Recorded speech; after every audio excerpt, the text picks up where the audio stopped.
కొంచెం జాగ్రత్తగా తోలండి, బండి పాపం చోటు చేస్తుంది. 2 రోజుల క్రితం నేను, మా పెద్దన్నయ్య మధు ఇద్దరం మా మార్కెటింగ్ పనిపై బయటకు వెళ్తుండగా మా ముందు వెళ్తున్న ఒక కారు కుక్కను చాలా బలంగా ఢీకొట్టింది. ఆ మూగజీవి రోడ్డుపై కొట్టుమిట్టాడుతూ తీవ్ర నరకయాతన అనుభవించింది. మొదటది చనిపోయిందేమో అనుకున్నా, కానీ బండి వెనక్కి తిప్పి దగ్గరకు వెళ్లి చూస్తే ఇంకా కాస్త ప్రాణం ఉనికి కనిపించింది. వెంటనే నీళ్లు తెప్పించి దాని ముఖం కడిగి తాగించాం. ఆ తర్వాత పాలు కూడా పట్టడంతో అది మెల్లగా కోలుకుంది. ఈ సందర్భంగా నేను ప్రజలందరికీ ఒకటే విజ్ఞప్తి చేస్తున్నాను. మీ తొందరపాటు, పరుగు పందెం వల్ల సాధించేదేమిటి?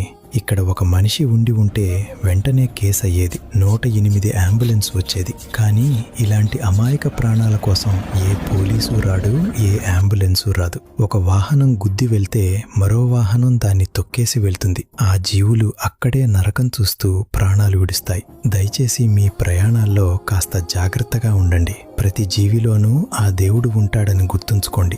అలాగే మీకు కూడా ఎప్పుడైనా ఇలాంటి మూగజీవులకు సేవ చేసే అవకాశం వస్తే దయచేసి వెనకడుగు వేయకండి. వాటికి ఖచ్చితంగా సహాయం చేయండి.